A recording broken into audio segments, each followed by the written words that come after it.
Selamat pagi, Namo Sang Hyang Adi Budaya, Namo Buddhaya.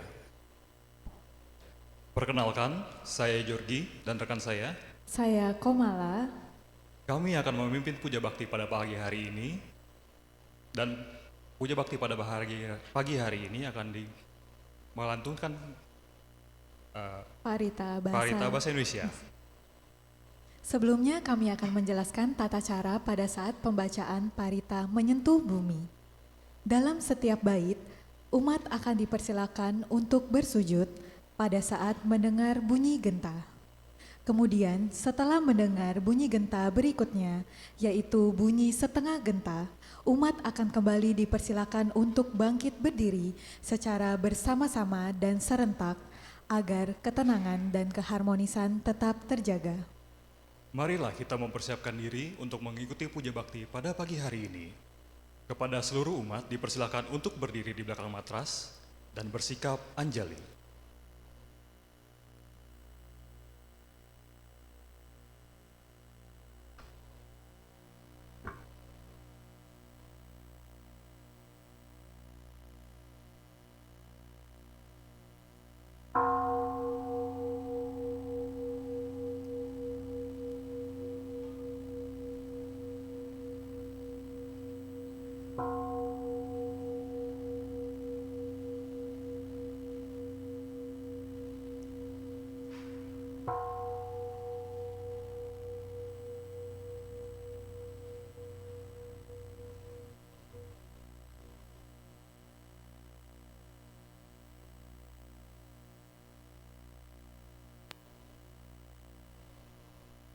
Persembahan dupa.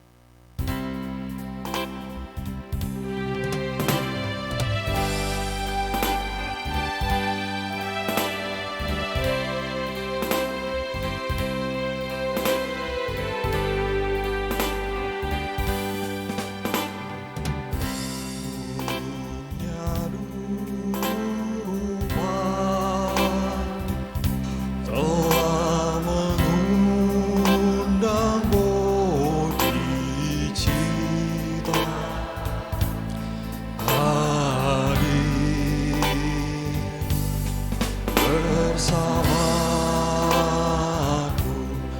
bersamaku sesungguhnya di sini. Sesungguhnya di sini harumnya dupa ini melindungi serta menjaga bakti.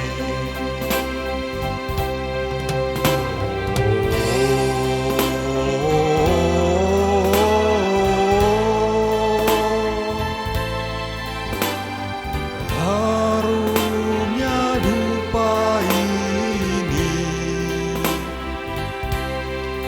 menyatukan kita semua dalam pelaksanaan sila samadhi pasna. Kami dapat persembahkan semua Namo Bodhisattvebhya, Namo Mahasattvebhya.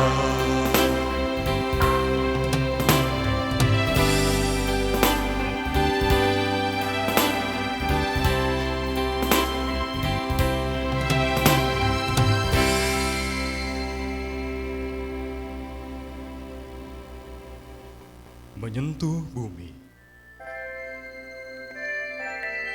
Yang bersujud dan objek sujud pada hakikatnya sunyata. Oleh sebab itu komunikasi kasih terjalin sempurna apa adanya. Pusat latihan kami adalah jaring indera, memantulkan semua bunga di setiap sudut. Diriku berdiri di hadapan setiap kuda. Diliputi wanginya,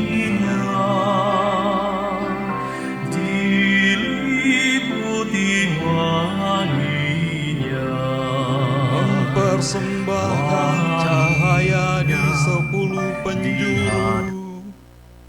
Buddha, Dhamma, dan Sangha, kami bersujud padamu.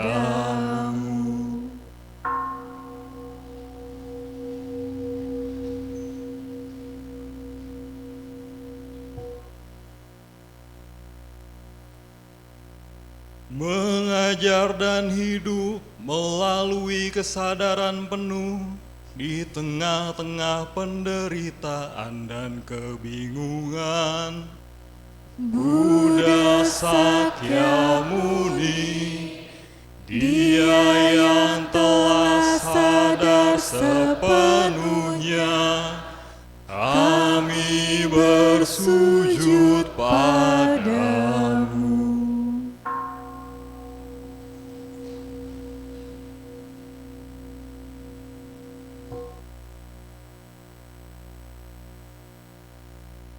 Memotong tembus ketidaktahuan, menyadarkan hati dan pikiran kami. Manjusri, Bodhisattva pengertian agung, kami bersujud padamu.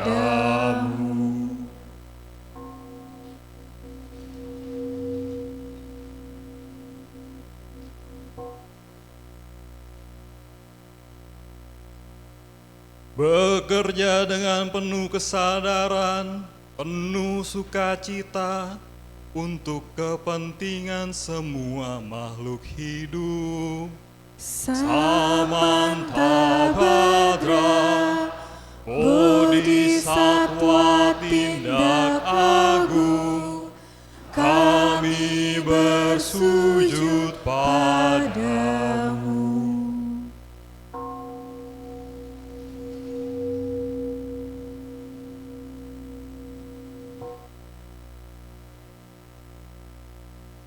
Mendengar secara mendalam, melayani makhluk dalam cara tanpa batas. Avalokiteswara, Bodhisattva welas asih agung, kami bersujud padamu.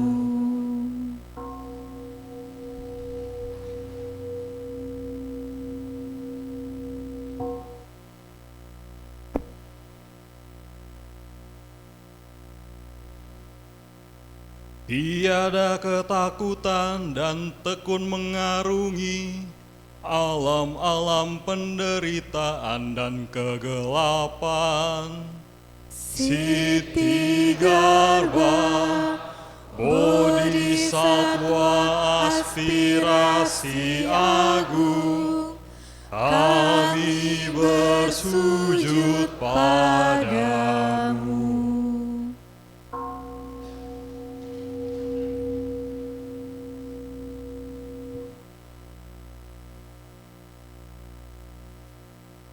Ibunda semua Buddha, Bodhisattva dan semua makhluk, menopang dan menyembuhkan semuanya.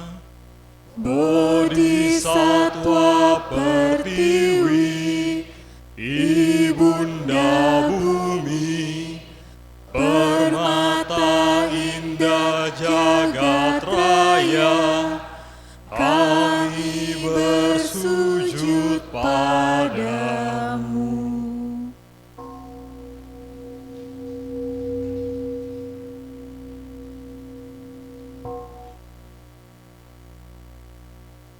memancarkan cahaya di semua penjuru, sumber kehidupan di dunia ini. Mawai rocana tathagata, ayana matahari, Buddha cahaya dan hidup tanpa batas, kami bersujud padamu.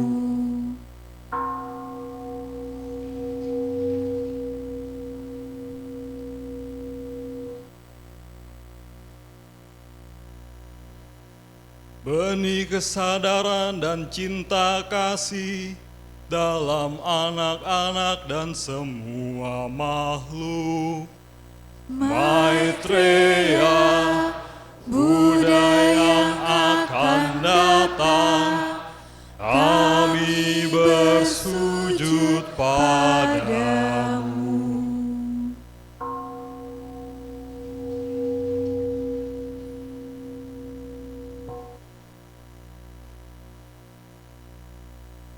Menunjukkan jalan tanpa rasa takut dan penuh welas asih.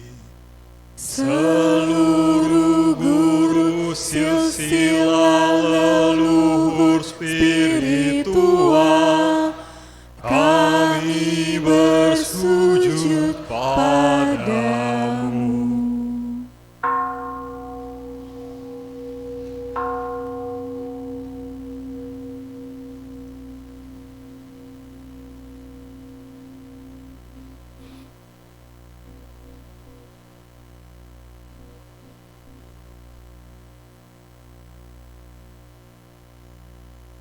Umat dipersilakan untuk duduk dan bersikap anjali.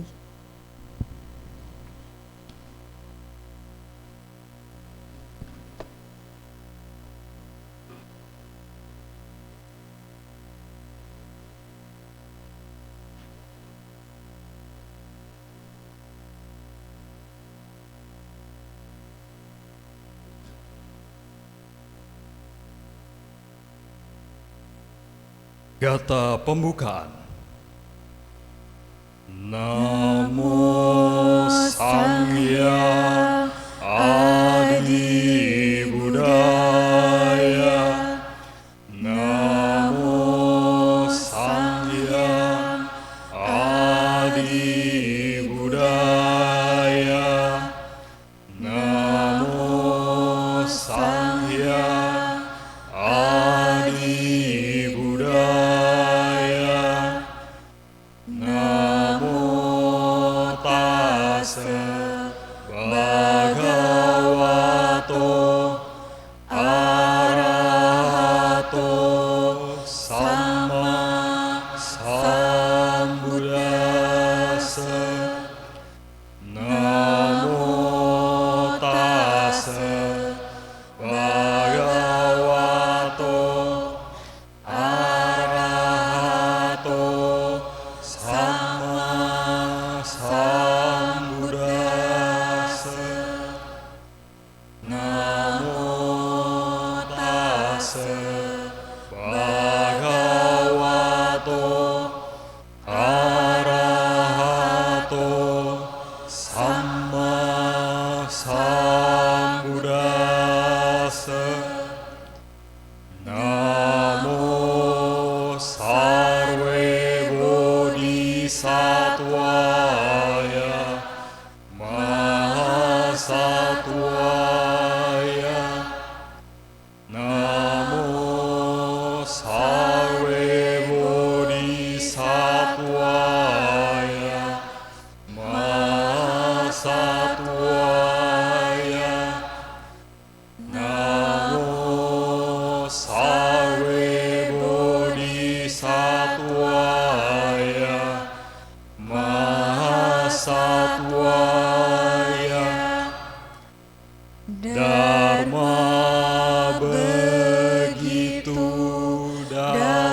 saksikan makna sejatinya.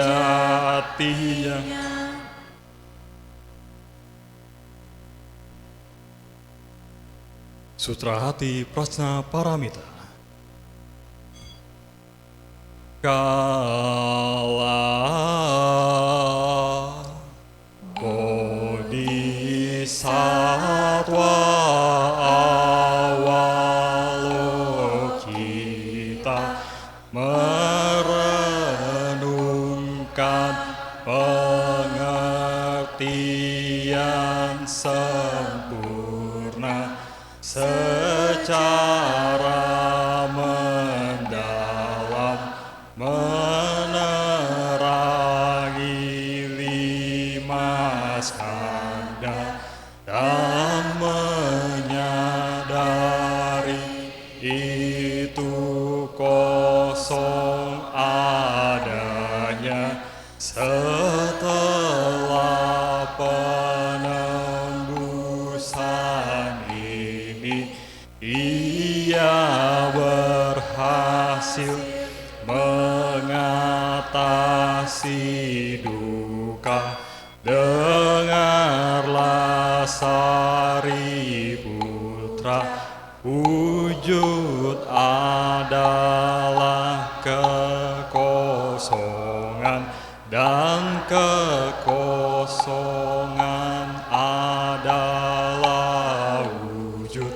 Wujud tiada beda dengan kekosongan.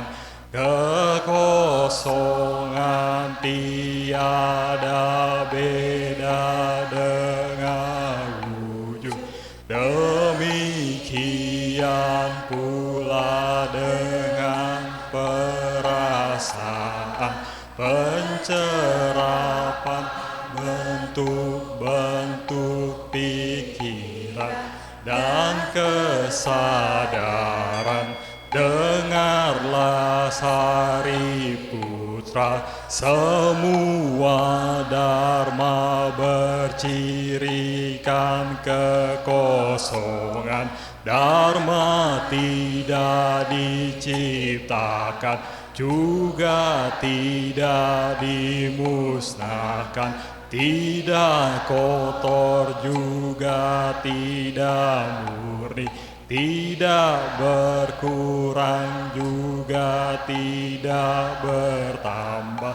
Oleh sebab itu, dalam kekosongan tiada wujud, tiada perasaan, tiada pencerapan, tiada bentuk-bentuk pikiran, tiada kesadaran, tiada mata, telinga, hidung, lidah, tubuh, ataupun pikiran.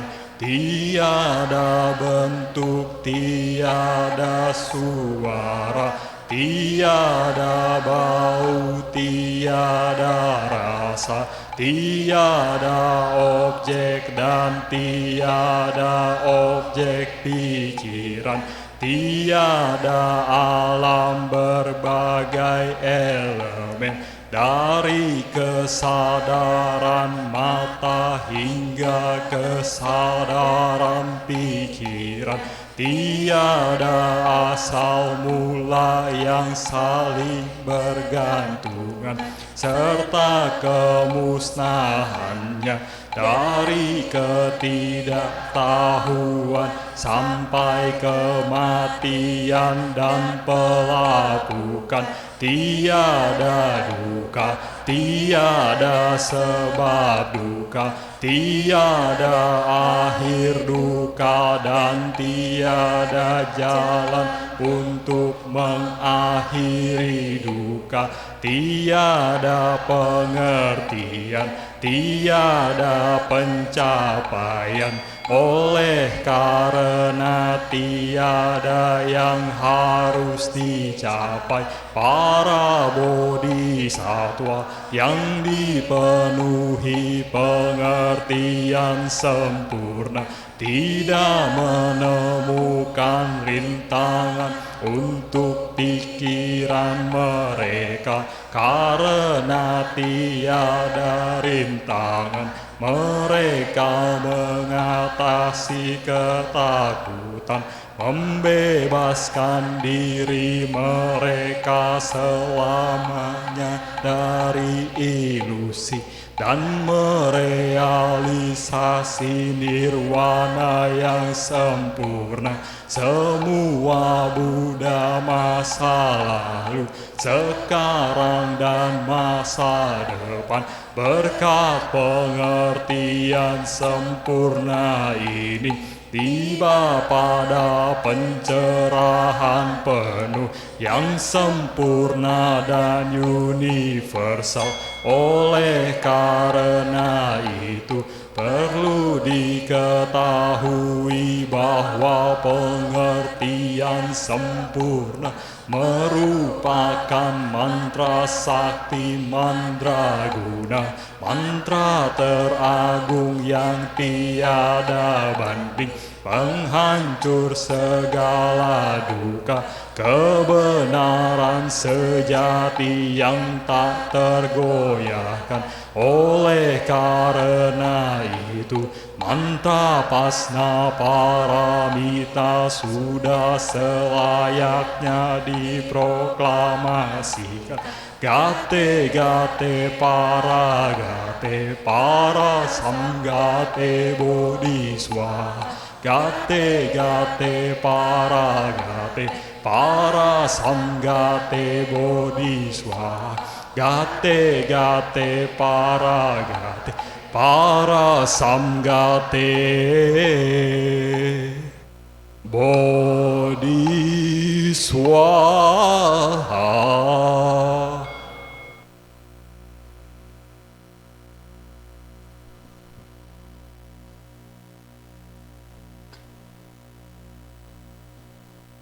Sahabat sedharma, kini tiba saatnya kita berlatih meditasi duduk dipandu. Pilihlah postur duduk yang nyaman dan rileks. Jika Anda duduk di kursi, izinkan kaki Anda menyentuh ke lantai. Jika Anda duduk di matras, izinkan kedua lutut beristirahat menyentuh matras. Punggung tegak namun rileks, dengan tidak bersandar pada apapun.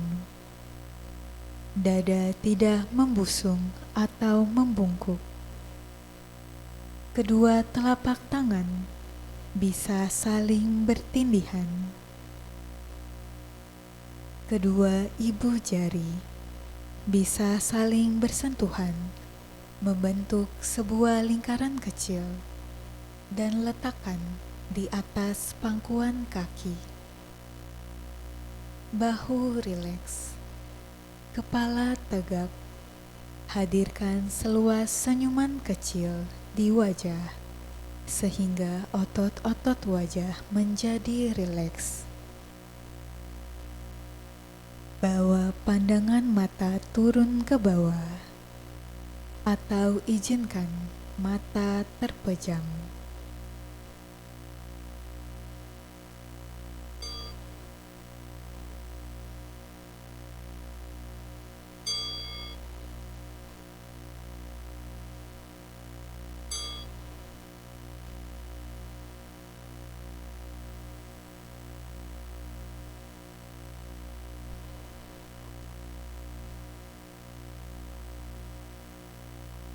Bernafas masuk. Saya merasakan dan mengenali sensasi nafas masuk. Bernafas keluar. Saya merasakan dan mengenali sensasi nafas keluar. Nafas masuk. Nafas keluar.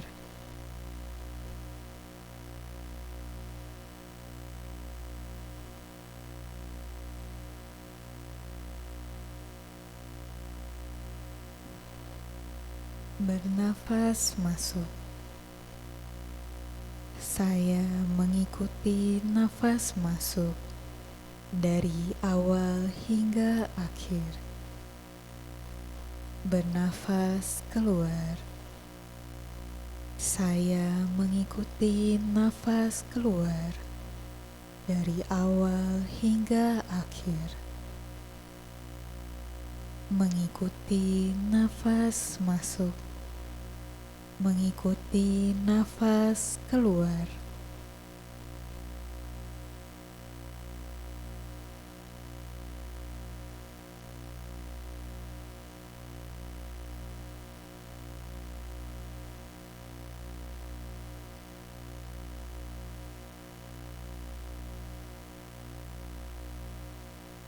Menyadari seluruh tubuhku. Saya bernafas masuk, merilekskan seluruh tubuhku. Saya bernafas keluar, menyadari tubuh, merilekskan tubuh.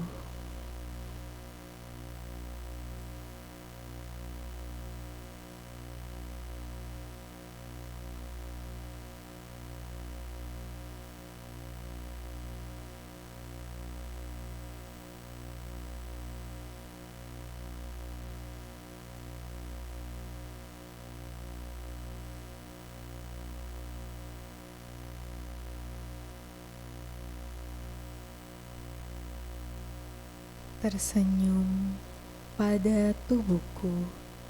Saya bernafas masuk, melepaskan semua ketegangan yang ada di tubuhku. Saya bernafas keluar, tersenyum pada tubuh, melepaskan ketegangan.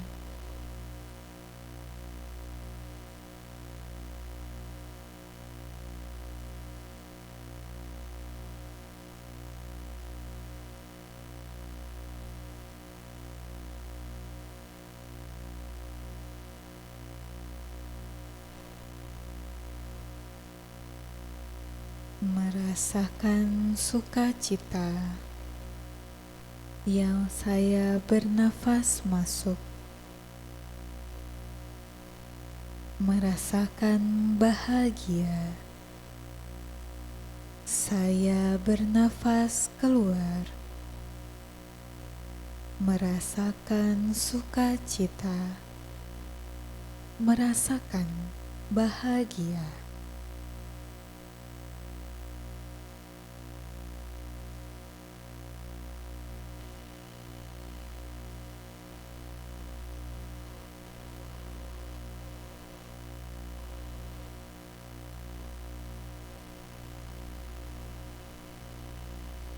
Hadir pada saat ini, saya bernafas masuk,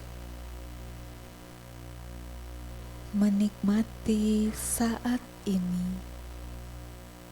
Saya bernafas keluar, hadir pada saat ini, menikmati saat ini.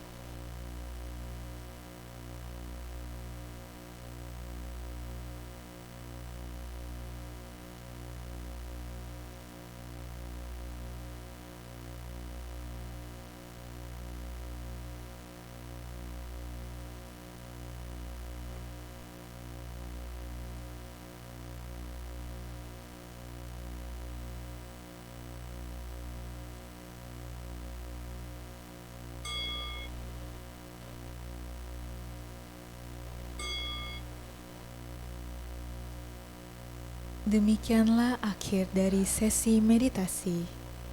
Gerakan kedua telapak tangan secara perlahan. Gerakan tubuh perlahan. Rangkapkan kedua telapak tangan di depan dada. Silakan membuka mata, membungkuk hormat.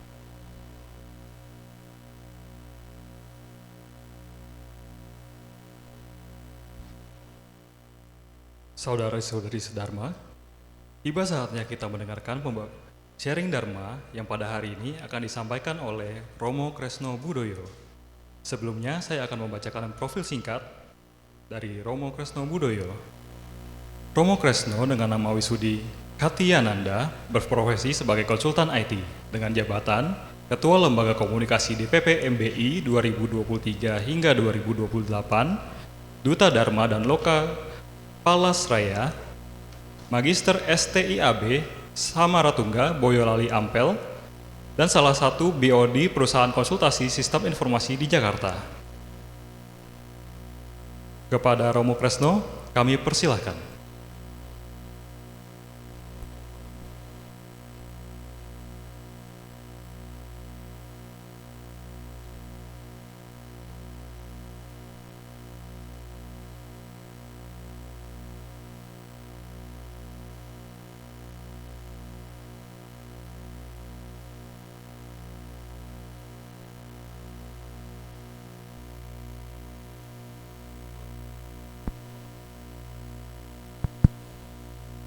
Semangat pagi, sahabat Dhamma. Terimalah salam Dhamma dari saya, Namo Sang Hyang Adi Budaya, Namo Buddhaya.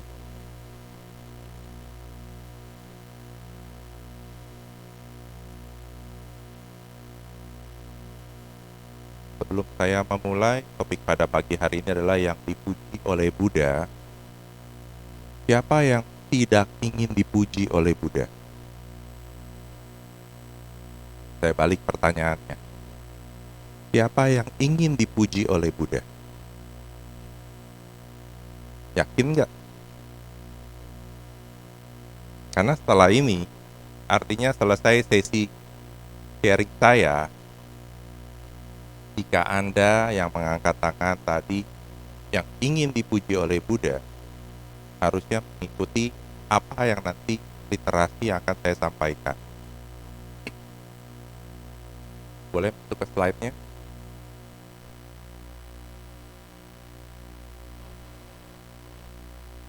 Boleh next ya?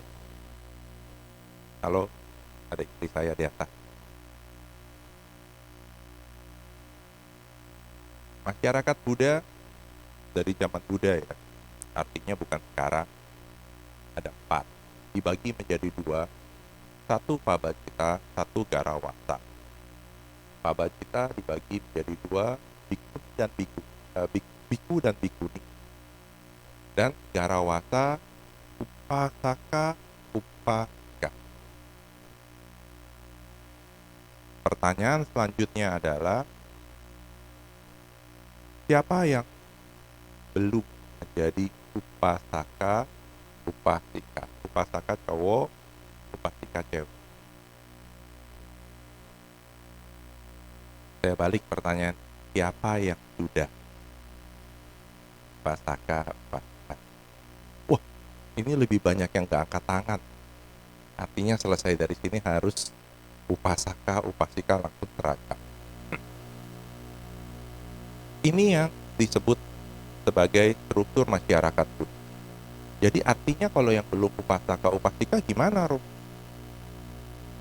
Kalau sekarang ada sebutan baru untuk mereka yang beragama Buddha tapi mengklaim yang penting kan saya praktek, Rom. Ini seperti kapal selam. Jadi undercover, umat Buddha yang undercover. Supaya fleksibel, Romo. Jadi kalau saya diundang ke tempat ibadah lain, orang nggak tahu saya umat Buddha. Tapi yang penting kan saya mempraktekkan ajaran Buddha. Apakah seperti itu keyakinan kita terhadap ajaran Buddha? Next.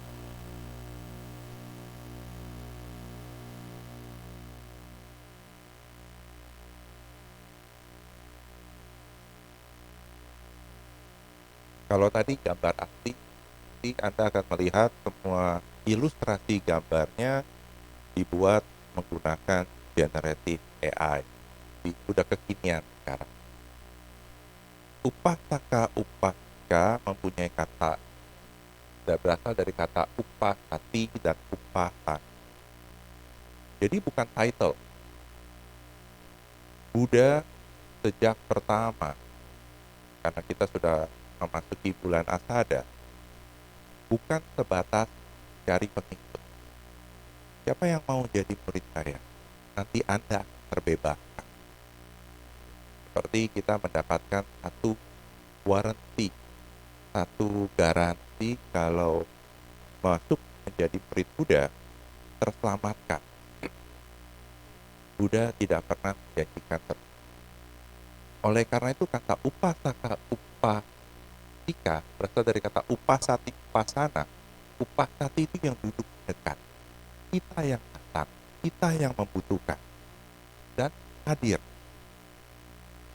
Hadir seperti sekarang. Anda semua hadir di Dharmasala Wihara Ekayang. Jadi bukan karena ada undang, tidak. Tetapi karena kita membutuhkan.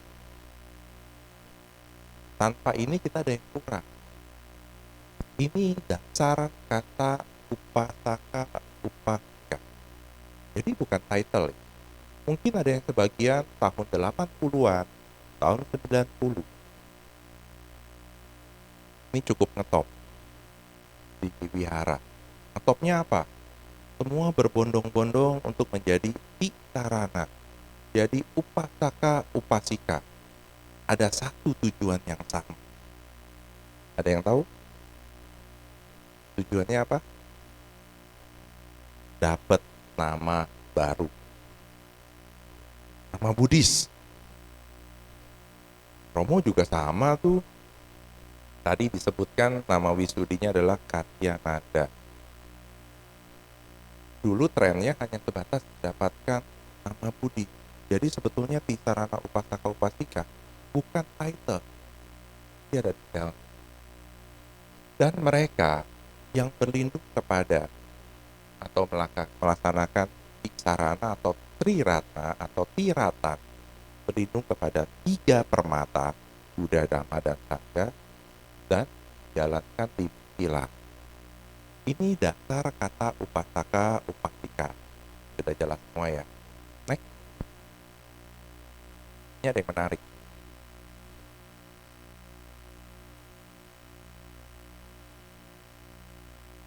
Materi ini pernah saya share di Wihara Ekayang Serpong dan kembali saya bertanya kepada Anda. Pada zaman Buddha, ada berapa kasta di India? Ada berapa kasta? Bingung kan? Berapa? 4. Siapa yang setuju jawabannya 4? Nggak ada yang setuju. Yang nggak angkat tangan, jawabannya berapa? 10. 5, 3. Kita sama-sama. Yang pertama, Brahmana. Yang kedua, Ksatria. Yang ketiga, Sudra. Yang keempat,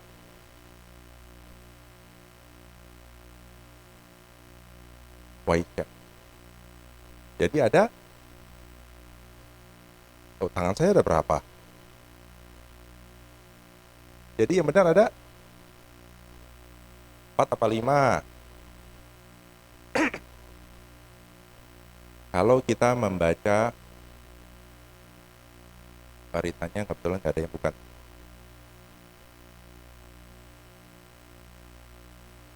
Di Parita Pabato Matagata, di sana disebutkan ada 5. Siapa yang kelima disebut sebagai Candala? Oleh karena itu Buddha menguraikan tentang Candala Sutta. Ini adalah kasta yang paling rendah dan kasta terbuang. Buddha bukan mengecilkan kasta ini, tidak. Tetapi Buddha memberikan gambaran dari 5 yang harus dimiliki. Tetapi jika seseorang tidak memiliki kelima-limanya, jadi yang pertama, orang tersebut tidak memiliki keyakinan. Orang tersebut tidak melakukan kebajikan atau tidak mempunyai moralitas. Dan orang tersebut percaya terhadap tahayul. Dan orang tersebut tidak memahami karma, bahwa karma adalah kebetulan belaka. dan orang tersebut tidak memberi kepada siapa yang pantas diberi, orang tersebutlah yang disebut sebagai candala. Jadi Buddha bukan mengecilkan kasta karena kelahirannya. Tidak. Buddha mempertegas mereka yang disebut sebagai candala kalau mempunyai 5 yang bertentangan dengan yang muncul di slide. Namun, ini dia. Jika Anda ingin dipuji oleh Buddha, karena itu saya memberikan ilustrasi.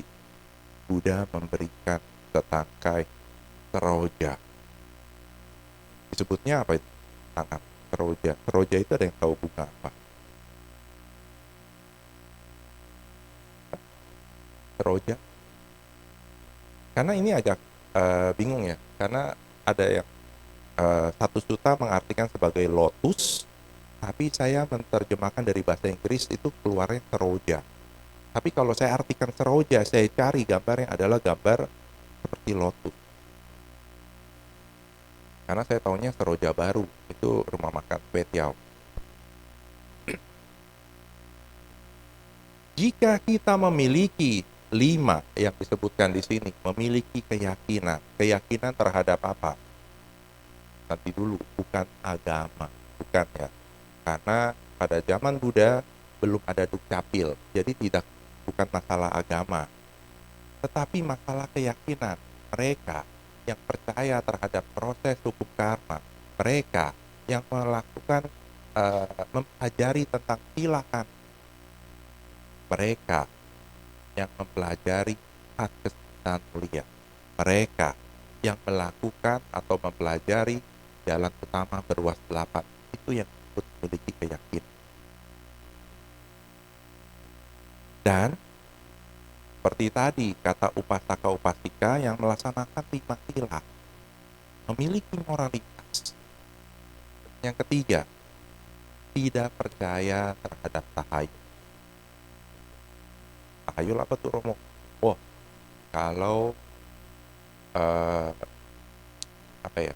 melihat kucing hitam semua, wah ini pertanda buruk.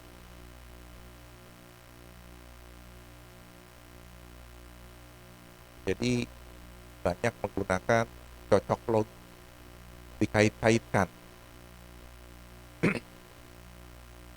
Kalau ada kupu-kupu yang datang ke rumah, dulu sering orang tua saya mengatakan bakal ada tamu. Benar, kupu-kupunya tamu itu yang masuk. Dan yang keempat, memahami proses karma yang sesungguhnya, bukan kebetulan. Jadi apa yang kita lakukan sekarang, ini ada kaitan. Bukan tahu-tahu langsung muncul. Saya diundang, tentu ada kaitan. Karena Vihara Kayana Serpong kenal saya. Dianggap layak berbicara di sini. Kalau saya tidak layak, saya tidak akan diundang. Jadi saya memposisikan diri saya harus layak diundang. Ini ada kaitan, bukan semata-mata kebetulan. Oh, karena kebetulan Romo Kresno kosong, diundang. Ya. Dan yang terakhir, memberi kepada siapa yang pantas diberi dalam komunitas atau yang sesuai dengan ajaran. Jadi kita memberi. Di sini Buddha mengajarkan kedermawan jaga. Jika kita memiliki 5 kualitas ini adalah kriteria mereka yang pantas dipuji oleh Buddha. Kenapa? Karena Buddha mengatakan dalam Candala Sutta, mereka yang memiliki 5 kualitas ini adalah orang yang pantas saya puji. Jadi bukan saya yang bicara, Buddha loh yang mengatakan. Buddha dapat memuji seseorang yang memiliki 5 kualitas. Tinggal kita mau tidak memiliki kualitas 5 kriteria. Next.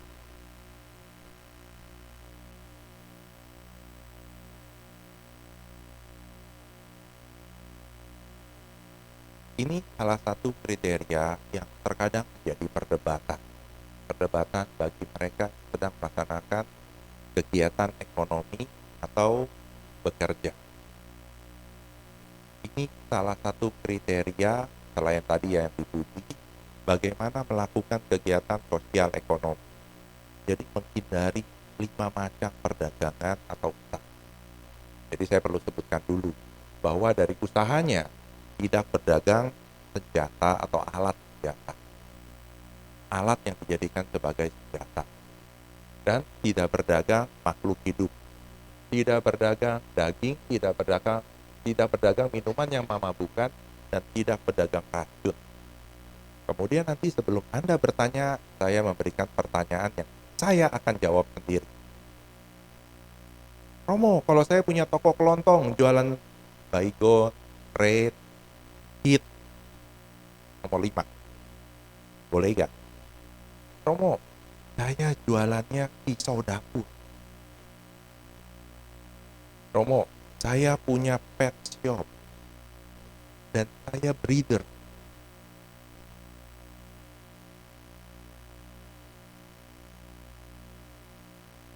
Ada yang tahu jawaban apa kalau ada yang bertanya seperti itu? Ada yang punya usaha yang saya sebutkan tadi 3? Nggak ada semua. Oh, kalau gitu saya nggak perlu jawab. Terbebaskan saya dari jawaban tersebut. Tapi yang pasti, bukan semata-mata Buddha memberikan gambaran yang harus dihindari atau tidak dilakukan. Kita langsung menelan mentah-mentah. Tidak. Kumpulkan kebijaksanaan Anda, tumbuhkan kebijaksanaan, banyaklah membaca, banyaklah bertanya, baru Anda yang mempunyai usaha yang berhubungan dengan ini mengambil keputusan. Jadi bukan berarti, wah, kalau upasaka upasika punya hal yang dilarang seperti ini, lebih baik saya jangan jadi upasaka upas. Bukan, itu bukan jalan keluar. Pernah ada yang bertanya kepada saya, Romo, saya usahanya storage. Ada yang tahu storage? Ini orang Bagan. Ada yang tahu artinya storage apa?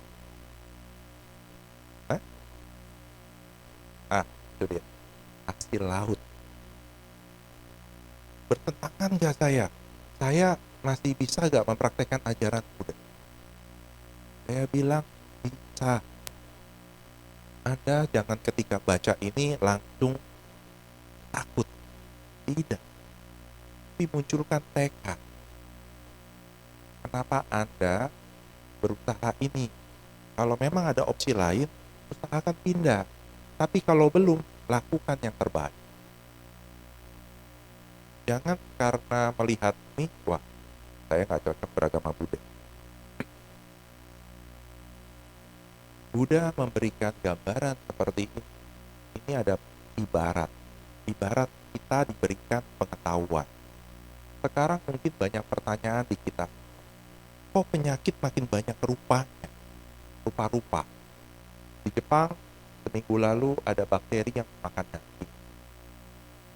Kemudian di Eropa sedang ada pandemi lain. Kok penyakit makin banyak? Ini penyakitnya baru muncul sekarang atau kita baru tahu bahwa ada jenis penyakit tersebut? Ternyata yang kedua, pengetahuan semakin canggih dan semakin terbuka. Banyak-banyak jenis penyakit yang kita ketahui sekarang. Dan Buddha memberikan gambaran ini supaya kita mempunyai pengetahuan. Ibarat orang yang memegang bola api di tangan. Kalau Anda sudah tahu bola itu adalah bola api yang panas, apakah Anda masih mau memegang? Tidak ada yang mau pegang? Tetapi kalau anak usia 3 tahun melihat bola itu bercahaya, apakah dia tidak akan pegang atau dia akan pegang? Kenapa dia pegang? karena dia belum tahu.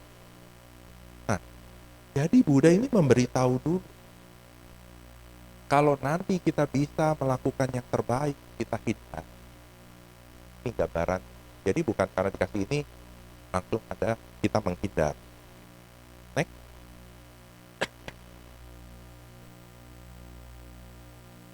Ini sebelum saya lanjutkan, ada yang menarik. Kalau Anda membaca perumah tangga dalam kurung berbaju putih, ya sudah baju putih. Berbahagialah Anda yang sekarang menggunakan baju putih, karena disebut oleh Buddha perumah tangga yang berbaju putih. Dan bukan hanya satu sutta, banyak sutta. Ketika Buddha membabarkan dhamma kepada perumah tangga, Buddha menyebutkan perumah tangga yang berbaju putih. Dan banyak ditemukan di dalam sutta-sutta yang berhubungan dengan Ananta Pitika. Saya menggunakan cocok logi lagi, baju putih. Saya yang pakai baju putih nanti sering-sering lah menggunakan baju putih. Dalam Gigi Sutta, sutta perumah tangga. Jadi nanti ada satu sutta yang cukup menarik, yang melatih sila dengan kemauan tanpa kesulitan, tanpa penderitaan. Yang tadi saya sampaikan, jangan karena ada 5 syarat kita melakukan kegiatan praktek sila dengan adanya rasa takut. Bagaimana usaha saya berkembang kalau saya melanggar sila pertama?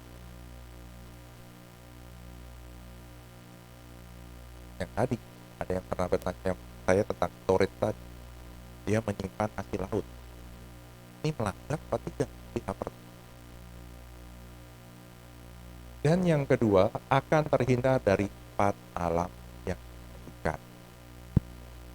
Bukan hanya 3, tetapi 4. Artinya akan terkondisi untuk semua kebaikan di alam yang lebih berbahaya. Dan yang ketiga, akan memperoleh keadaan 4 kondisi mental yang membahagiakan. Jadi disebut oleh Buddha, perumah tangga itu bukan tidak bisa bahagia. Bisa. Kalau mereka melaksanakan yang poin pertama.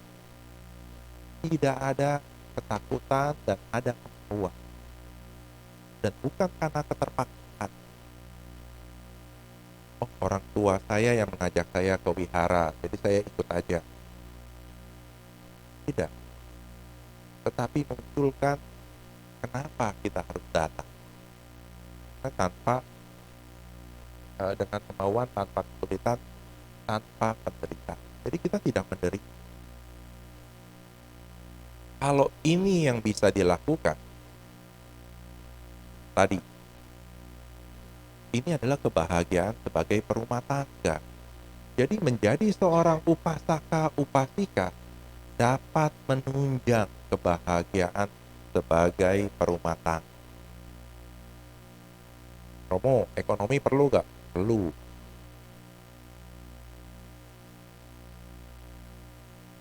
Ini salah satu, saya sebut ekonomi salah satu lagi. Salah duanya, bukan salah satu.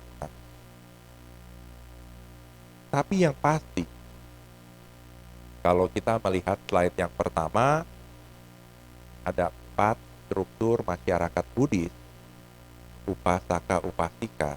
Artinya di sini 4 ini dalam radar Buddha pada masa itu ya.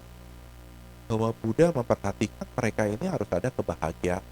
Menjadi seorang upasaka, upasika, jangan sampai berharap ini adalah title.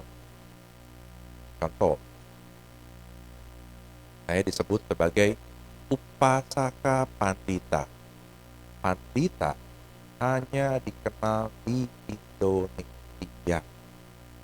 Negara lain, negara Buddhis, tidak ada. Anda dan saya, kalau Anda seorang upasaka, Anda seorang upasika, sama dengan saya. Tidak ada. Pandita adalah gelar fungsional. Saya fungsional, melakukan tugas. Makanya tadi waktu dibacakan CV saya disebut sebagai Dharma Duta dan Loka Palakraya. Itu tugas fungsional. Tetapi secara praktek tidak ada beda. Jadi bukan berarti ada yang berpikir, Romo kalau saya jadi upasaka harus melayani pemberkatan dong, kan, untuk mendoakan orang meninggal, ceramah. Enggak, lihat untuk diri kita. Next, ini yang kembali menarik.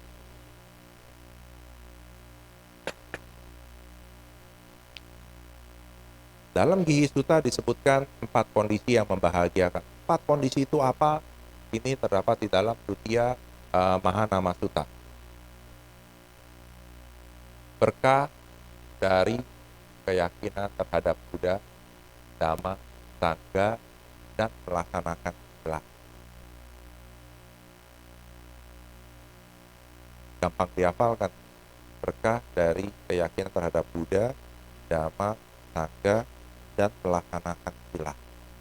Gampang nggak? Gampang ya, ingat ya. Kalau gitu, kalau gampang diingat, Anda sudah mau jadi upasaka upasika? Belum dulu, Romo. Mikir dulu. Saya menceritakan latar belakang dari sutta ini. Kenapa Buddha bisa sampai memberikan gambaran seperti itu. Dari nama sutanya ini adalah Buddha bertemu dengan seseorang yang bernama Mahanama. Mahanama bukan Mahanama adalah perumah tangga. Dia bertanya kepada Buddha, Buddha,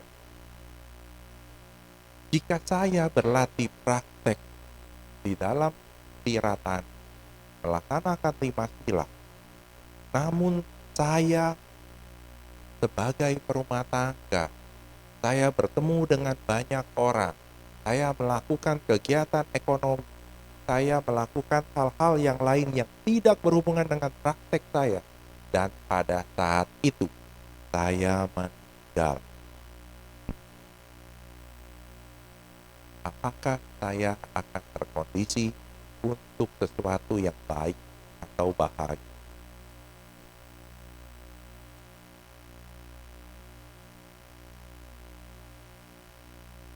Ada yang tahu jawaban? Itu kan pertanyaan Mahanama sama seperti kita.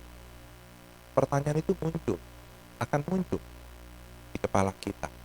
Karena apa yang Mahanama lakukan adalah yang kita sedang melakukan sebagai perumah tangga. Karena kematian bisa datang kapan? Jawaban Buddha,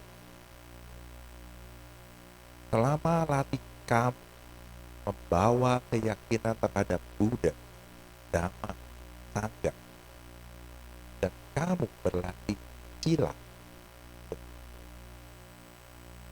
ketika kematian tersebut datang, bukan kematian tersebut menjadi ketidakberuntungan, karena kematian tersebut akan membawa kamu terkondisi untuk sesuatu yang lebih baik atau bahagia. Romo, itu janji atau sumpah?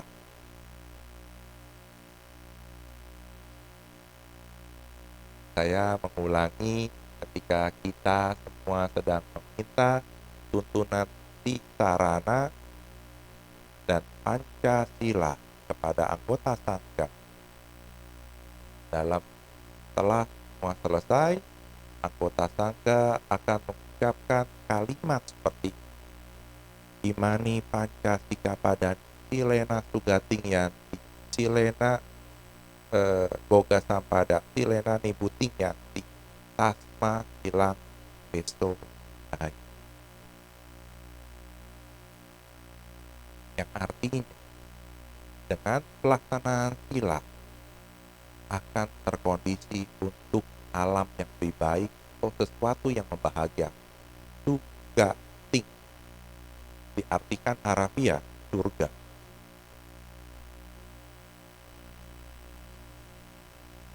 Apa itu janji? Tidak. Kalau kita melihat tadi pemahaman proses karma, sesuatu hal yang dilakukan baik walaupun kecil, ini akan membawa kebaikan. Dan ini belum selesai sutanya. Next. Buddha mengibaratkan bertanya kepada Mahanama, "Hai Mahanama, jika ada pohon yang besar yang menghadap ke arah timur dan condong ke arah timur, miring ke arah timur, dan ada seseorang yang memotong akar pohon tersebut, kemana pohon itu akan jatuh? Ke arah mana? Mungkin nggak dia ke arah utara, selatan, barat?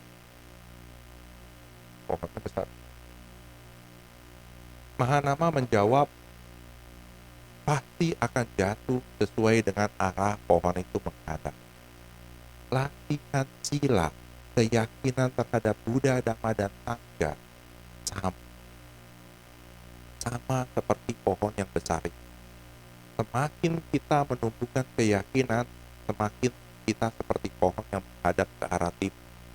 Dengan pelaksanaan sila, walaupun masih ada bolong-bolong, tapi rutin dilaksanakan, itu akan semakin menambah berat pohon itu ke arah timur. Dan kalau sesuatu terjadi, karena Buddha memberikan gambaran seseorang yang memotong akar pohon tersebut secara tiba-tiba, artinya jika ada kematian yang muncul dan pohon itu runtuh, jatuh, dan orang tersebut meninggal, kemana orang tersebut dilarikan? Ke timur. Maksudnya ke arah timur sesuai sutta. Ke arah timur artinya keterkondisi yang bahagia. Jangan sampai nanti, Romo, kan surga di arah barat, ini kok kenapa contohnya ke arah timur? Jangan tanyakan arah tersebut ya. Ini yang harus kita munculkan. Bagaimana cara memunculkannya? Di slide terakhir. Next. Dan ini ada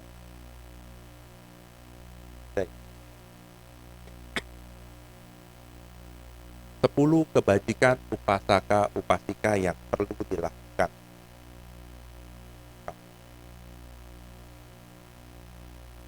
Ini terdapat dalam Milinda Panha.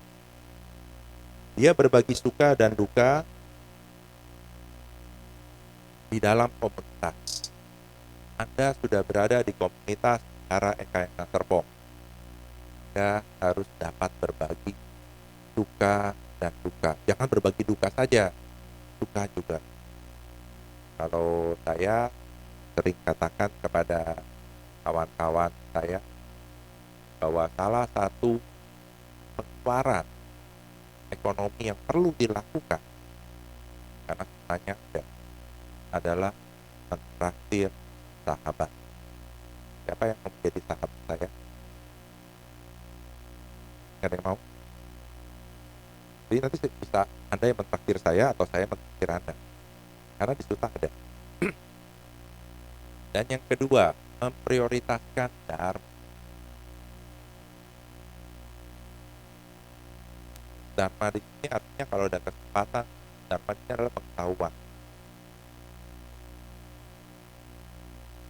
Ataskan pengetahuan seperti tadi saya sampaikan, Buddha memberitahunya adalah sebagai pengetahuan, bukan menakut-nakut.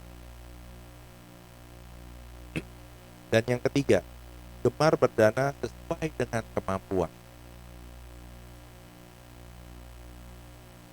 Kalau tadi pagi saya menceritakan tentang topik orang tua yang ideal, saya menceritakan bagaimana sekeluarga kondisikan ada kesempatan melakukan pindapata,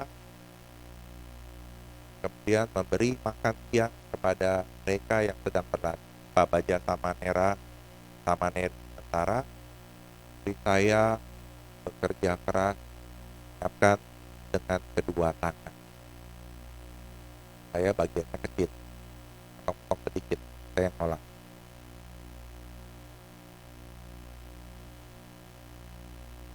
Dan yang keempat, jika melihat Dhamma menurun, maka akan berusaha mempertahankan.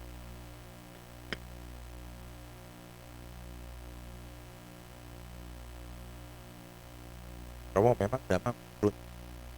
Kalau statistik katakan ya, tapi kemudian para petinggi atau kita memberikan satu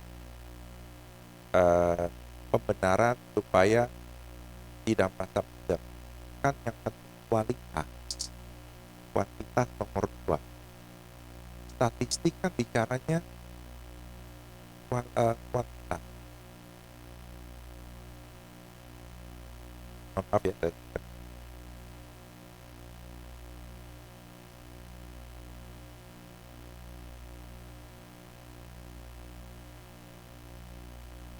dan yang kelima, mempunyai pandangan benar, tidak langsung percaya terhadap apa yang diterima. Sesuatu yang kita lihat, sesuatu yang kita dengar, sesuatu yang kita rasakan, kan kita muncul penilaian. Saya sering sampaikan pada saat saya melakukan pemberkatan pernikahan, calon mempelai suami istri, saya katakan kepada suaminya, apakah nanti kalau melihat istri kamu berboncengan dengan pria, muncul gak rasa cemburu? Yang jauh sih mungkin jawab, muncul gak cemburu kalau istrinya dibonceng oleh pria lain? Tapi yang bonceng pakai jaket hijau, pakai helm hijau. Biasanya spontannya akan muncul cemburu. Spontan. Nah, tadi bukan karena sesuatu yang diterima langsung kita merespon, tidak. Tapi kita coba sadar. Dan yang keenam, menjaga perbuatan dan perkataan.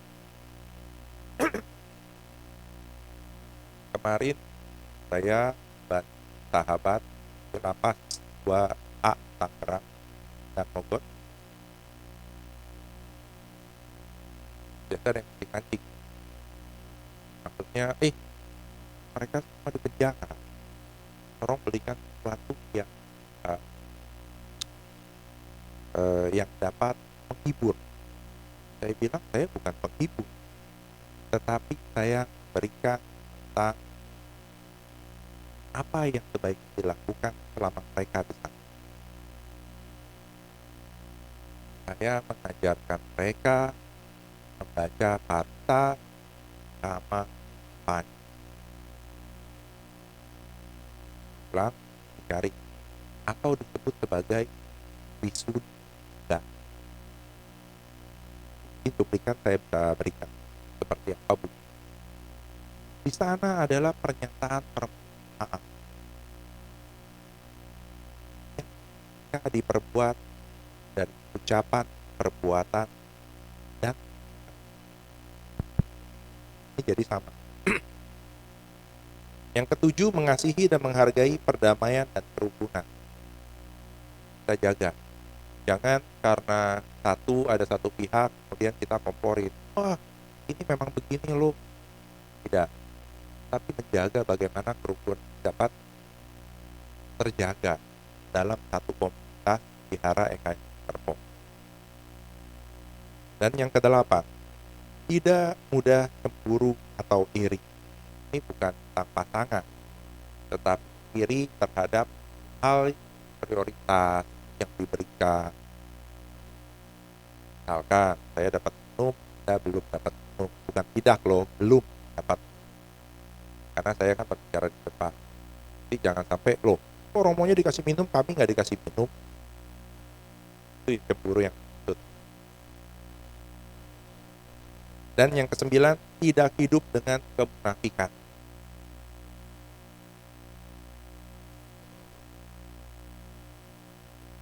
Nah, saya seorang upasaka panita, fungsional sebagai seorang panita, saya jaim, pakai baju putih dan pakai selendang kuning.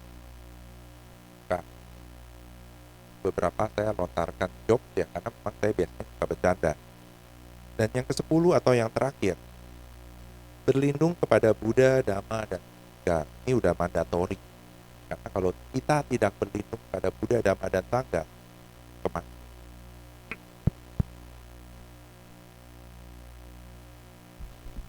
Baterai.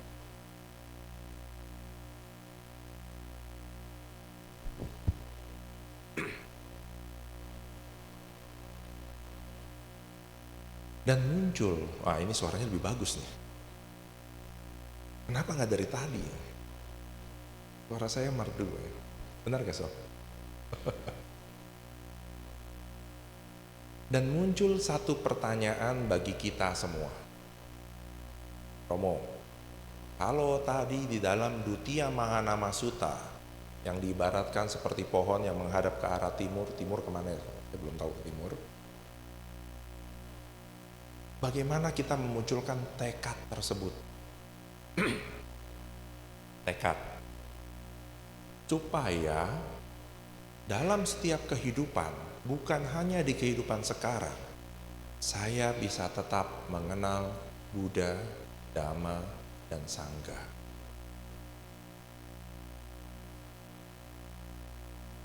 Yang mau tahu angkat tangan. Tanya dulu saya, yang mau tahu angkat tangan. Pada nggak mau tahu. Oke, next. Oh, langsung muncul. Ada 3, ini yang saya sering ulang-ulang kalau saya mempunyai waktu luang, kalaupun sedang nyupir, macet, saya mengucapkan dalam hati. Udang jiwitang, yawa nibanang, saranang gacami. Damang jiwitang, yawa nibanang, saranang gacami. Sanggang jiwitang, yawa nibanang, saranang gacami. Yang artinya, aku berlindung kepada Buddha, Dhamma, dan Sangha hingga tercapainya Nibbana.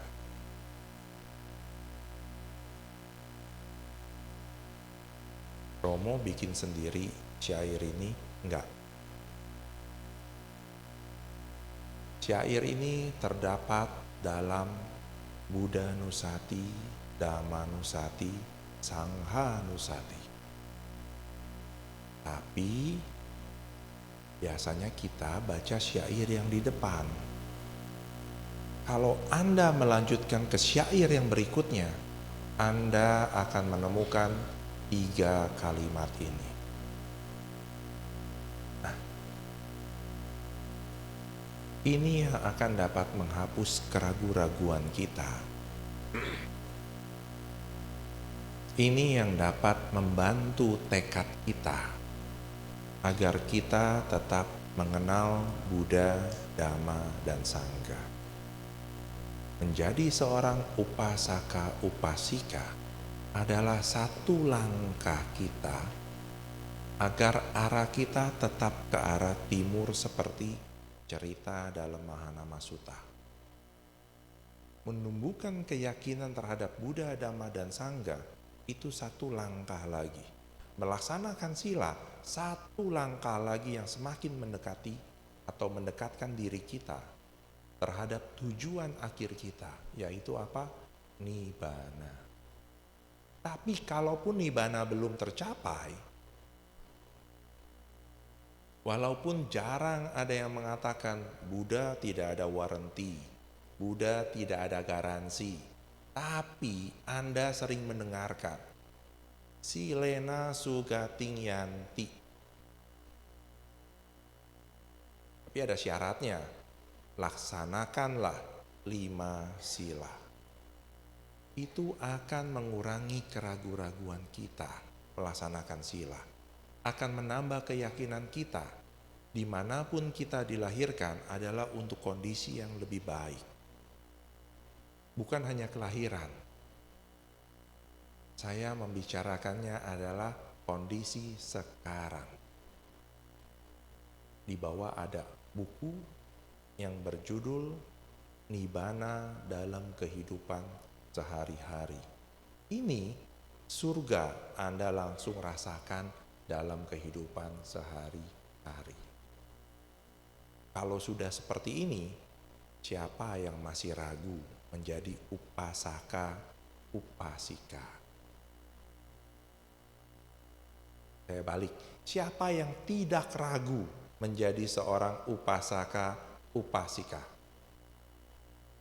Masih sedikit loh. Jadi mau jadi apa? Udah ada waranti. Kalau saya katakan ya, Buddha memang nggak bilang garansinya. Tapi apa yang kita pelajari, yang kita dengarkan, yang kita baca, sudah seperti itu. Nah, ini yang bisa saya berikan sebagai satu menambah keyakinan Anda. Yang pasti jangan pernah ragu untuk menjadi seorang upasaka, upasika. Romo, manfaatnya apa sih? Kan saya toh sudah melakukan apa yang tadi semua. Iya, tetapi Anda melakukannya belum dengan sepenuh hati. Menjadi seorang upasaka, upasika artinya kita sepenuh hati. Walaupun masih bolong-bolong pelaksanaan silanya. Jangan takut. Sila ada kata sika, weramani, sika padang, sika. Sika artinya adalah latihan, praktis. Bukan harus perfect pelaksanaannya. Kalau masih bolong-bolong yang tadi saya sampaikan, belum sempurna, latihan lagi. Belum sempurna, latihan lagi. Namanya juga latihan. Jadi jangan takut. Waduh Romo, ini dosa gak ya? Saya melanggar sila pertama, sila kedua, sila ketiga, masih sempat minum 2 gelas bir sama temen karena tugas di kantor. Itu yang membuat menjadi dilema Anda karena Anda belum totalitas. Kalau Anda seorang upasaka, upasika, Anda akan ditemani oleh 2 kwijin. Bukan 1, tetapi 2. Kwijin, ada yang tahu kwijin? Bukan kuinya, tapi ada kwijinnya. Kan kalau kuinya Anda takut semua. Nah, dewa penolong. Siapa? Ada yang tahu?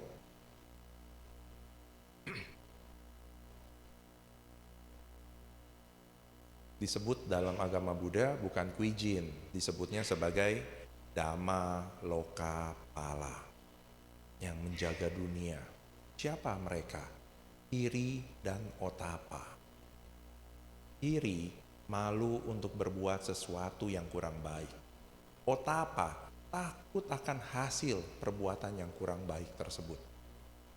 Nah, ini akan muncul, akan semakin banyak. Maksudnya semakin banyak, semakin tebal. Iri dan otapa ini. Tanpa Anda harus ditakut-takuti. Jumat lalu saya ke klien, saya parkir mobil, sebelah mobil ada klien saya ketok-ketok jendela. Saya lagi bingung, dia lagi ngapain gitu di mobil, lagi nuang sesuatu. Ada yang tahu? Kegiatan baru. Sekarang biasa cowok, cewek juga banyak kok yang melakukannya. Nah, apa?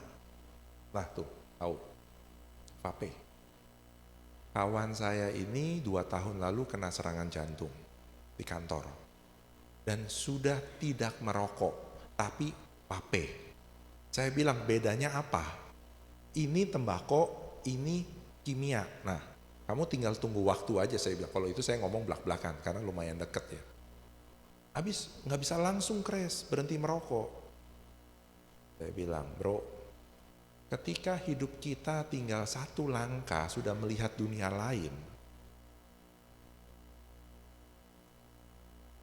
kamu masih mikirin ngerokok. Udah nggak kepikir, saya bilang. Kawan saya perokok sejati. Ketika kena COVID, 180 derajat berhenti merokok. Karena dia bilang dia sudah melihat dunia lain. Hal yang sama saya sampaikan. Nah, Jadi sama seperti Mahanama, kita jangan sampai punya ketakutan ketika melihat dunia lain itu muncul secara tiba-tiba.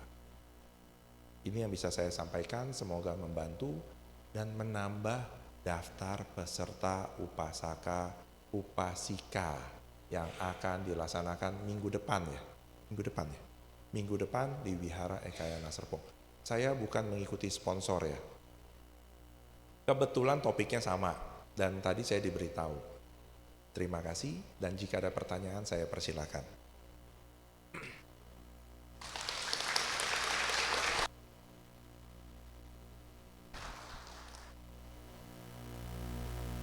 Selanjutnya dibuka sesi tanya jawab. Bagi umat yang ingin bertanya dipersilakan untuk mengangkat tangan.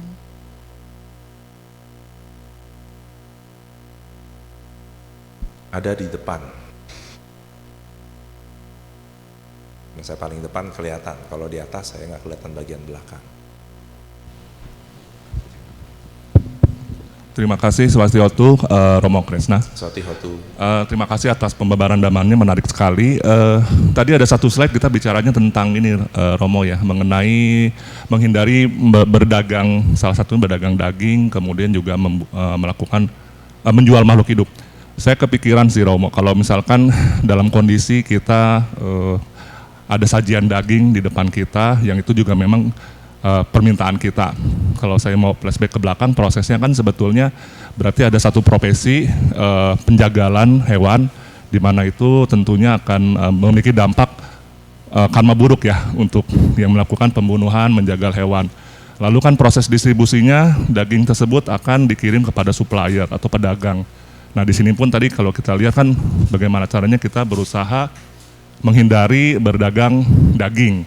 Nah kalau memang tidak bisa dihindari kan ada satu konsekuensi di mana tentu yang bersangkutan akan mendapatkan karma yang tidak baik ya Romo. Nah kemudian kita nih sebagai pembeli daging, ini ada kontroversi, kebetulan memang saya ada diskusi dengan teman-teman di satu forum. Menurut mereka kita sebagai pembeli daging tidak melakukan satu karma buruk, karena sejatinya yang kita beli itu dalam tanda kutip itu adalah sudah menjadi bangkai lah, makhluk yang tidak bernyawa. Tapi yang lain berpendapat kita pun menanggung karma buruk karena kita meng-create adanya demand dan supply Romo.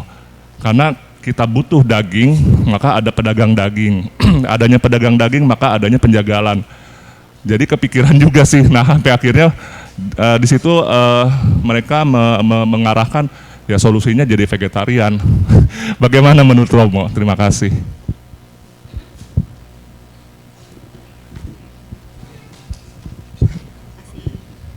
Ya, ini adalah pertanyaan yang abadi. Dari saya SMA sampai sekarang sering menemukan pertanyaan yang sama dan kondisi yang sama. Namun itu baru sampai sebatas itu, belum dikembangkan. Apa yang terjadi kepada mereka yang sebagai atau menyediakan daging, kemudian tidak ada pembeli?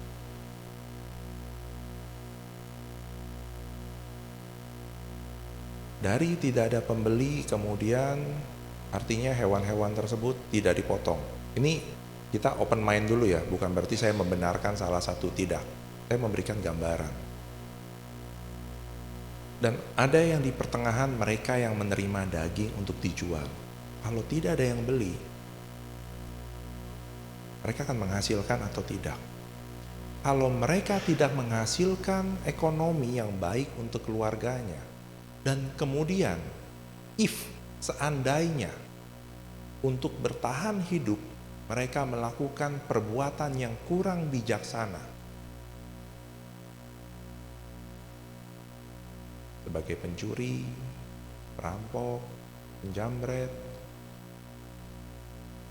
dan saya tarik lagi, yang hewan yang harusnya dipotong tetapi tidak dipotong berdasarkan statistik tingkat oksidasi yang membuat bolong ozon adalah kotoran dari hewan.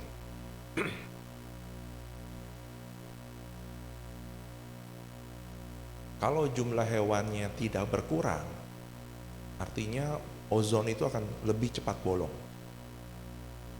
Nah, bagaimana dengan hal seperti itu?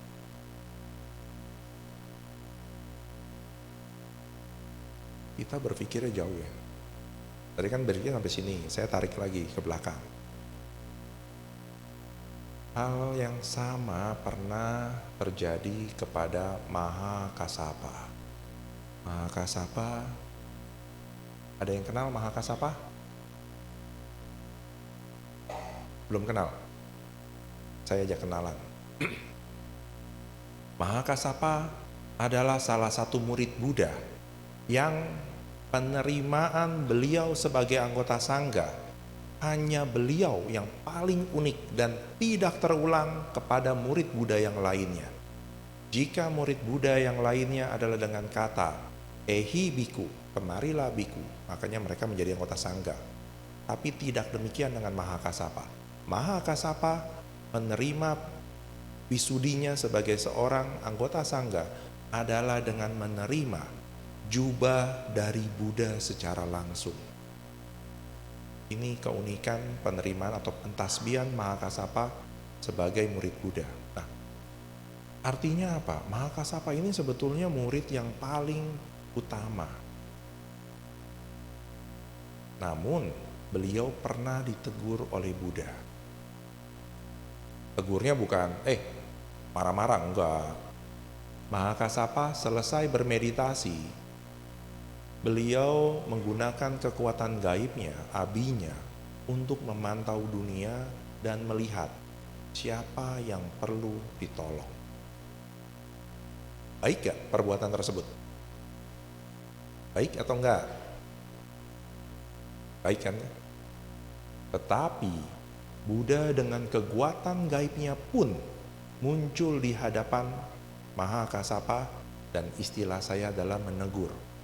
Hai Mahakasapa, hentikan apa yang kamu lakukan. Apa yang kamu lakukan adalah tugas seorang Buddha. Engkau cukup berfokus terhadap praktek yang kamu sedang jalani. Hubungannya apa Romo dengan pertanyaan tadi? Kita lakukan apa yang harus kita lakukan di sini. Jadi kalau ada yang mengatakan vegetarian itu bagus, laksanakan. Bervegetarian, tujuan vegetarian bukan sebatas menumbuhkan cinta kasih, tidak. Tetapi memunculkan latihan bagi diri kita. Bukan karena makhluk lain, tidak, tetapi karena diri kita. Egois dong Romo. Sekilas iya, tapi ini yang perlu dilakukan. Kalau Anda melakukan sesuatu untuk pihak di luar, ini yang tadi, ada kemunafikan di sana. Tidak, kita lakukan dulu untuk kita. Manfaat untuk kita, kenapa kita bervegetarian? Itu akan menambah kualitas dalam kita bervegetarian. Biasanya karena menggunakan pakaian ini, semua punya asumsi kalau yang menggunakan pakaian ini adalah cacai. Jadi kalau ke rumah duka, saya ditanya, Romo, makanan cacai? Waktu ada, saya diundang ke tunangan, saya ditaruh di meja yang cacai. Saya bilang, boleh gak saya pindah ke meja sana? Karena kalau cato, makanannya enak-enak, setuju gak? Akhirnya boleh saya pindah. Nah, jadi jawabannya, lakukan dengan kebijaksanaan yang sesuai kemampuan kita. Kalau kita mau menghentikan demand and supply, terlalu besar. Dan contohnya sekarang, ilmu teknologi semakin besar, semakin meningkat. Dan sekarang ada perusahaan fintech yang berhubungan dengan perikanan, namanya Aruna, e-fishery. Tujuan dua perusahaan ini bukan untuk membunuh ikan sebanyak-banyaknya, tidak. tetapi bagaimana meningkatkan kehidupan nelayan setinggi-tingginya agar mereka, keluarganya bisa mempunyai pendidikan, mereka terbebas dari tengkulak, dan mereka bisa terangkat dari garis kemiskinan.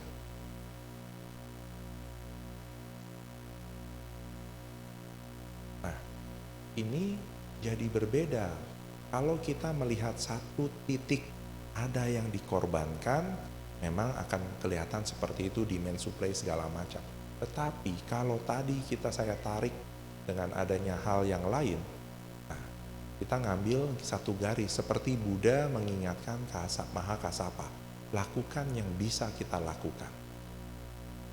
Jadi seperti itu ya. Jadi vegetariannya bukan karena kita melihat garis makan lingkaran makanan, tidak. Tetapi karena kita memang mau mengembangkan perasaan cinta kasih kita, dan hal tersebut dapat membantu makhluk lain untuk terbebaskan. Kalau mau, baca buku Master Cheng Yen.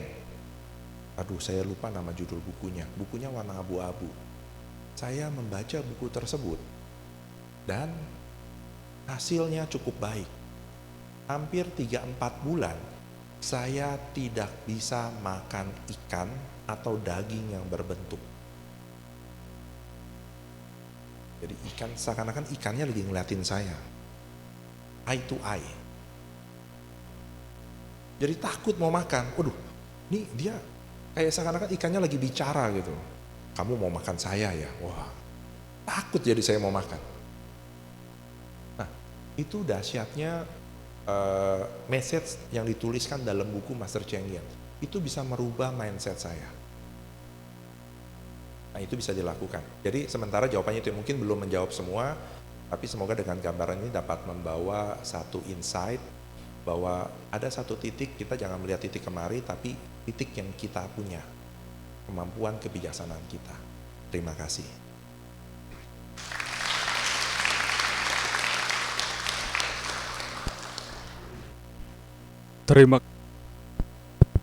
Waktunya habis?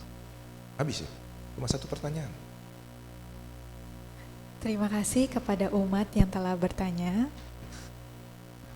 Baik, kalau gitu saya mohon diri dulu. Semoga apa yang disampaikan dapat menimbulkan, menumbuhkan, dan semakin meneguhkan keyakinan Anda terhadap Buddha, Dhamma, dan Sangha, dan dapat meningkatkan kualitas 5 sila, sehingga tidak ada keraguan Anda untuk turun ke lantai 1 selesai kebaktian ini dan mencatatkan nama Anda supaya Anda hadir minggu depan dan Anda akan sama seperti saya. Pada saat minggu depan Anda menggunakan celana hitam, baju putih.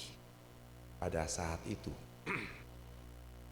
Anda akan dipuji oleh Buddha dan Anda akan bertemu dengan Buddha. Di sini bertemunya Buddhanya di sini. Bukan datang ke rumah Anda. Kalau ke rumah Anda kaget-kaget lagi.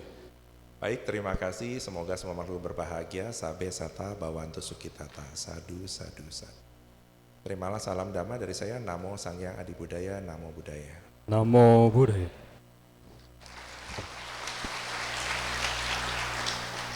Terima kasih kepada Romo Kresno atas sharing Dharma yang telah diberikan. Semoga bermanfaat bagi kita semua.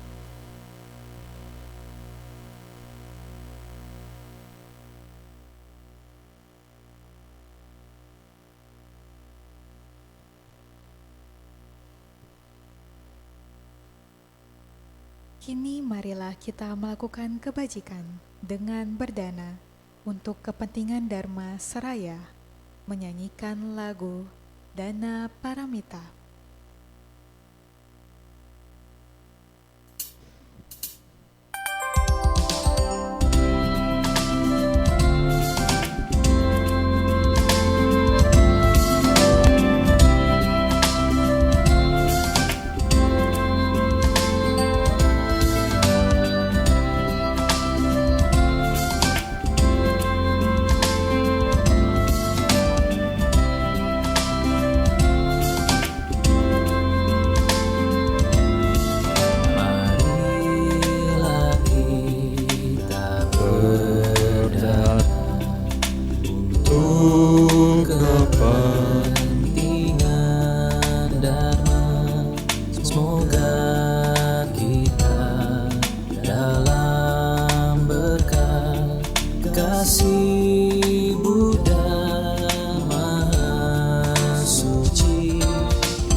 Terima kasih atas dana yang telah diberikan. Semoga bermanfaat bagi perkembangan Buddha, Dharma, dan Sangha.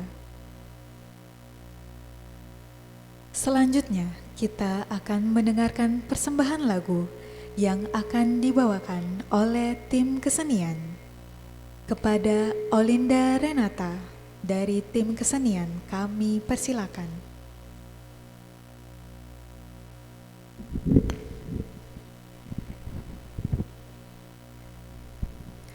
Selamat siang, Namo Sangyang Adi Budaya, Namo Buddhaya. Perkenalkan, saya Olin dari tim kesenian akan membawakan sebuah lagu berjudul Tegar.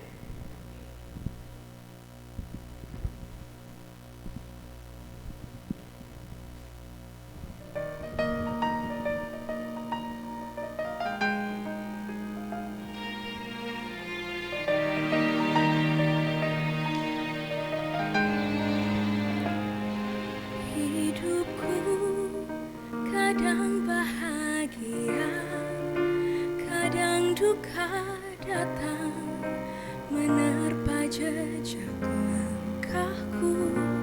Namun ku kan selalu sadari segala yang terjadi memang buahku sendiri.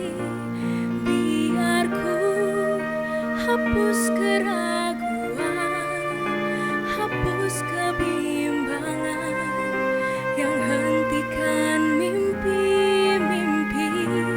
Karena kau ada di sini, membuat hatiku tegar hadapi semua. Terima kasih kau telah tunjukkan aku dhammamu yang membuat tentram hatiku. Ku kan selalu bersyukur dan ku kan tersenyum segala yang terjadi indah pada waktunya.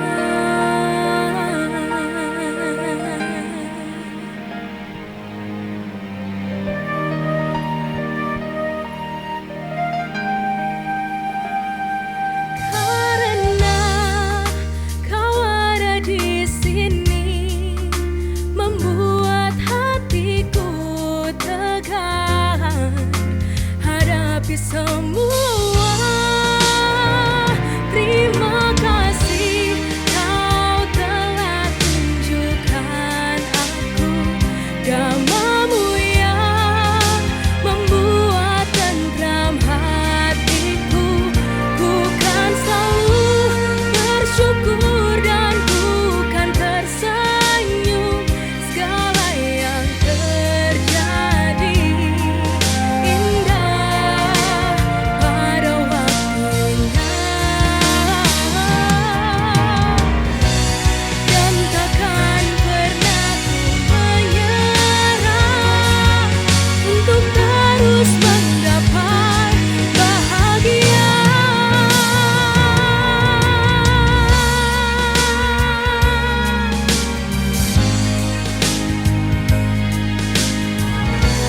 Kan ku hadapi semua.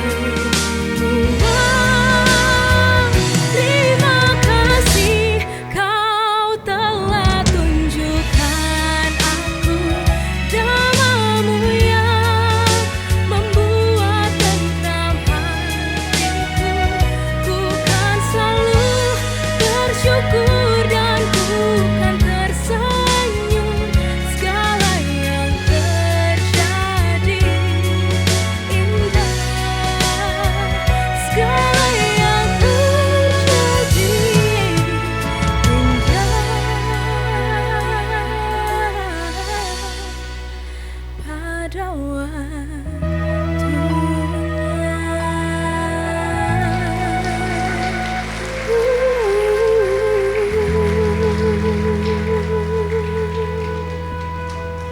Terima kasih, Namo Buddhaya. Terima kasih kepada Olinda Renata dari tim kesenian atas lagu yang telah dibawakan. Kini kita akan mendengarkan sedikit pengumuman yang akan disampaikan oleh pemimpin kebaktian.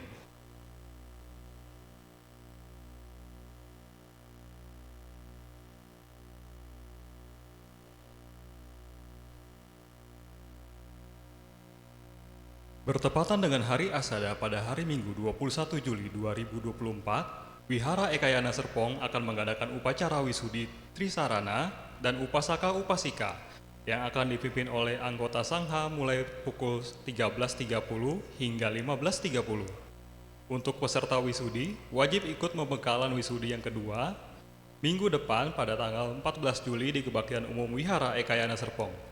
Bagi umat yang belum diwisudi, silakan mendaftar di link yang tertera di poster atau ke front office. Dan bagi Bapak Ibu yang memiliki anak di bawah 12 tahun, bisa mengikuti Children and Baby Blessing di hari yang sama tanggal 21 Juli 2024 pukul 9 hingga 12. Bapak Ibu dapat mendaftar melalui link yang tersedia atau di poster. Untuk informasi lebih lanjut bisa menghubungi Valeri atau front office. Mengajarkan dhamma kepada anak-anak merupakan sebuah karma baik tertinggi. Sekolah Minggu Wihara Ekayana Serpong membuka kesempatan untuk sahabat sehadharma untuk membina anak-anak sekolah Minggu West. Segera daftarkan diri melalui QR Code yang tertera atau hubungi Saudara Jason sampai Desember 2024. Wihara Ekayana Serpong memberikan kesempatan emas untuk menanam kebajikan dengan turut berpartisipasi dalam pelita LED Rupang Buddha yang berada di sisi kiri dan kanan ruang bakti sala utama. Untuk informasi lebih lanjut dan berpartisipasi dengan menuliskan nama pada pelita LED Rupang Buddha, dapat menghubungi front office. Demikian pengumuman untuk minggu ini. Marilah kita mempersiapkan diri untuk membacakan 3 perlindungan halaman 25.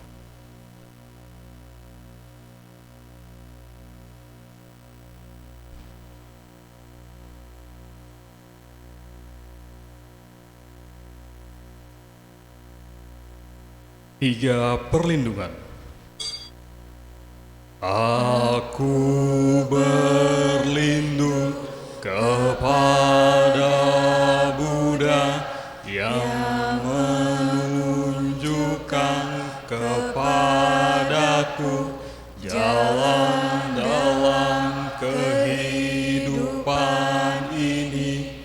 Aku berlindung kepada Dharma, jalan pengertian dan cinta kasih. Aku berlindung kepada Sangha, komunitas yang hidup dalam keharmonisan dan kesadaran penuh, berada dalam perlindungan Buddha. Aku dengan jelas melihat kejernihan dan keindahan di dunia, berada dalam perlindungan Dharma. Aku belajar untuk membuka banyak pintu transformasi, berada dalam perlindungan Sangha, cahaya tuntunan yang mendukungku, menjaga latihanku bebas dari gangguan, berlindung kepada Buddha dalam diriku. Aku beraspirasi membantu semua orang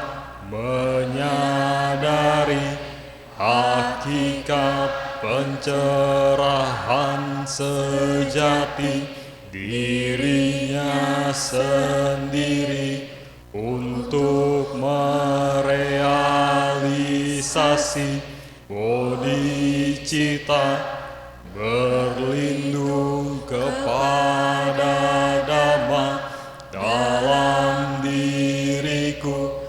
Aku beraspirasi menolong semua orang, menguasai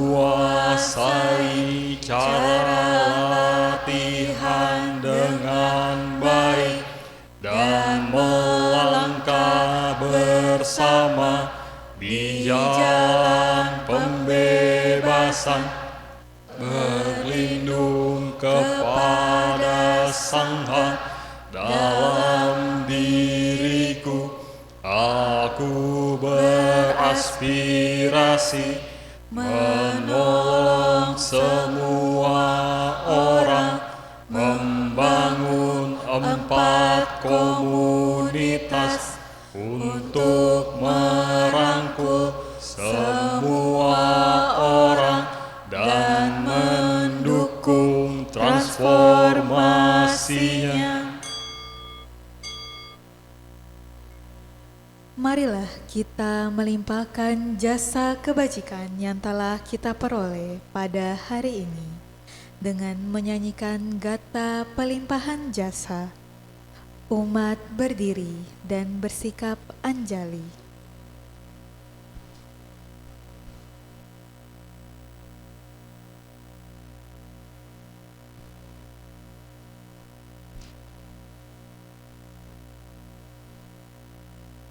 Berbagi jasa kebajikan.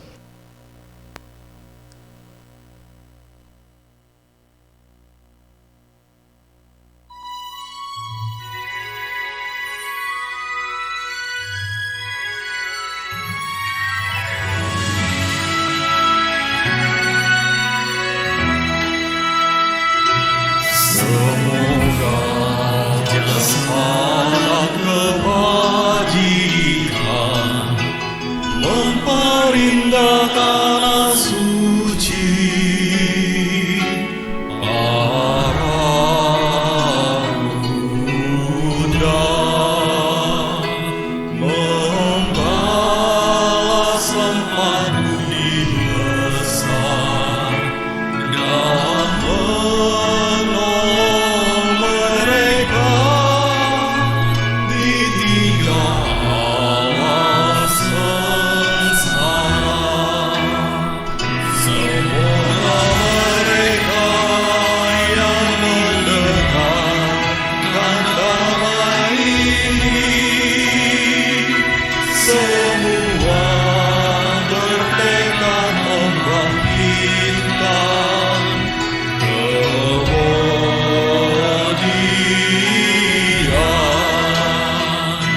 sampai di akhir kehidupan ini bersama-sama di alam bahagia.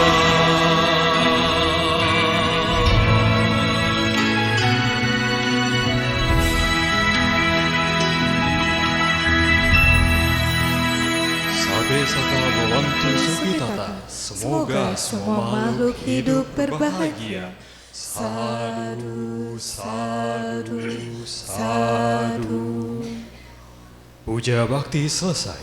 Namo Sang Hyang Adi Budaya. Namo Buddhaya. Para umat diharapkan tetap di tempat hingga pemimpin kebaktian meninggalkan ruang bakti sala.